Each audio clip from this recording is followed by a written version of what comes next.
কথা ও অগ্নির ভালোবাসার নতুন মোড়।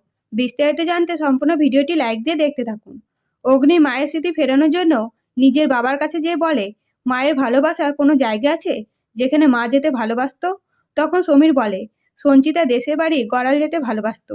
এই কথা শুনে অগ্নি কি করবে বুঝে উঠতে পারে না। তখন কথা বলে, পাচক মশাই, আপনি বলছিলেন না গড়ালের বাড়িঘর মেরামত করতে হবে? তাহলে আপনি দায়িত্ব নিয়ে মেরামত করুন, আমরা মাকে নিয়ে যাব।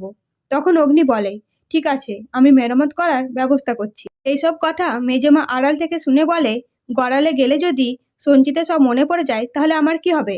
আমাকে যেভাবেই হোক গড়াল যাওয়া থেকে বাধা দিতে হবে। কিন্তু কথা বুদ্ধি করে কর্তা দাদুকে রাজি করায়। কর্তা দাদুকে বলে যে, আমরা তো অনেক বছর দেশের বাড়ি যাই না, এবার যদি পিঠে পুলি গড়ালে পালন করা হয় তাহলে ভালো লাগতো। কর্তা দাদু রাজি হয়ে যান। এদিকে অগ্নি দাদু কথার কথা শুনে রাজি হয়ে যায়। এদিকে অগ্নি কথার এসব ব্যবহার দেখে বলে, কথা, তুই মায়ের স্মৃতি ফেরানোর জন্য কত কিছু করছিস, আমার ওপর ঋণের বোঝা বাড়িয়ে যাচ্ছিস। এরপরে গড়ালে যাওয়ার পথে কথা ও অগ্নি আরো কাছাকাছি হয়ে যায়। তবে এবার যদি অগ্নি ও কথার ভালোবাসা নতুন মোড় নেয় তাহলে কেমন লাগবে অবশ্যই কমেন্ট করে জানাবেন। ধন্যবাদ।